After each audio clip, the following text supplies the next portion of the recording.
Hello everyone, welcome back to the world this week with me, Farah.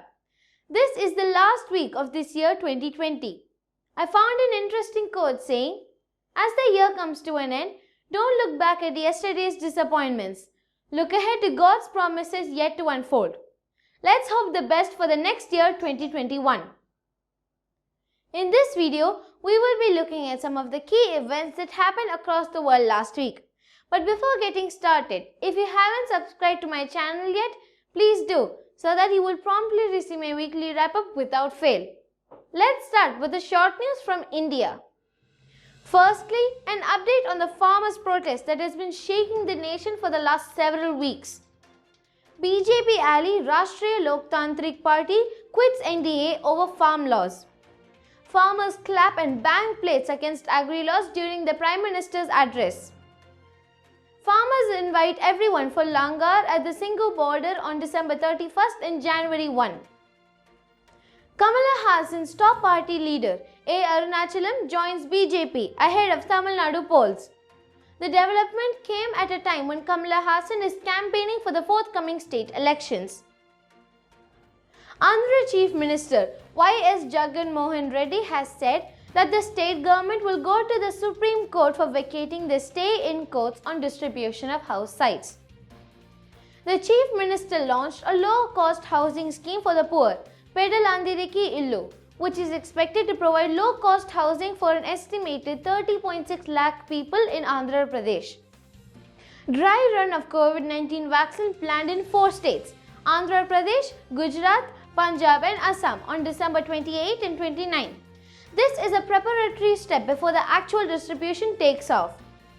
Electronic toll collection through FASTags have crossed about Rs 80 crore a day with a record of 50 lakh transactions per day and more than 2.20 crore FASTags issued so far, the National Highways Authorities of India said on Friday. The European Union ambassadors have received a Christmas Day briefing on the post-BREXIT trade deal reached with the UK after months of fraught talks on fishing rights and business rules. MPs will vote on the deal in the Parliament on 30th December, with the UK set to exiting trade rules on 31st December. A number of countries have decided to close their borders and suspend commercial flights to check the spread of a new coronavirus strain first discovered in the United Kingdom. The identification of the highly infectious strain has caused chaos all across the world. China has successfully landed a probe on the moon's surface, according to the state media.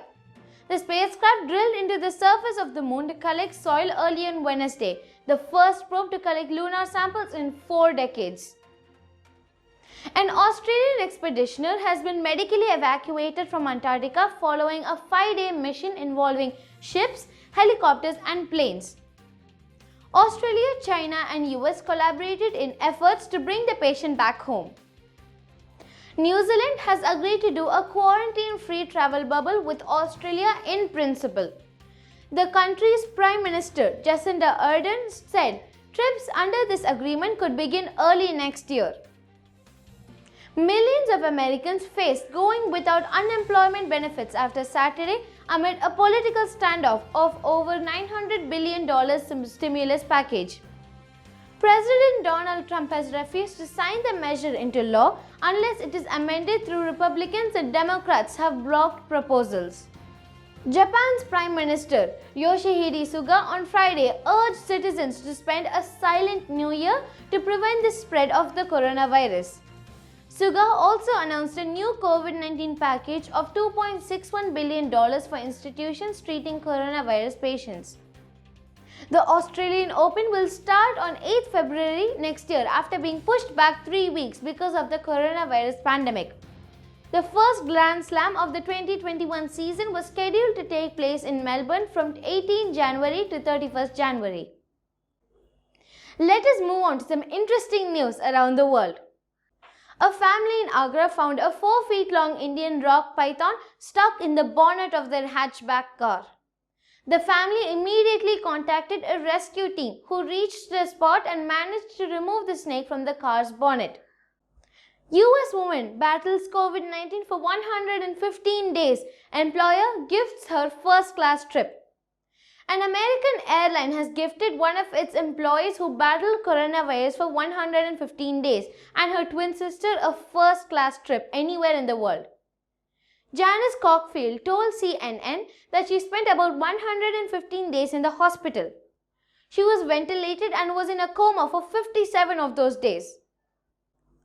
Did you know that there was a huge fireball flashing across the sky and crashing into a town in China?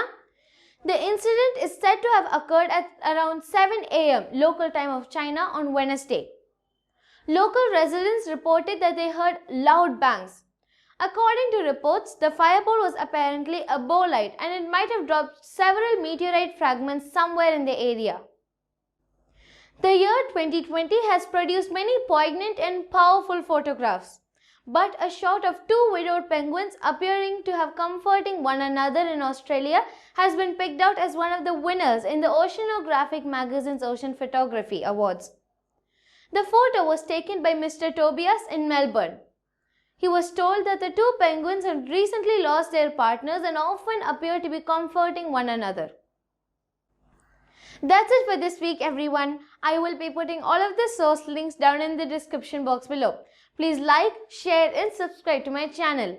Hit that notification bell because I don't want you to miss any of my latest news updates. If you have any questions, please write it in the comment box down below. I wish you all a very happy new year. And I'll be back next week with another set of news around the world in a nutshell. Bye!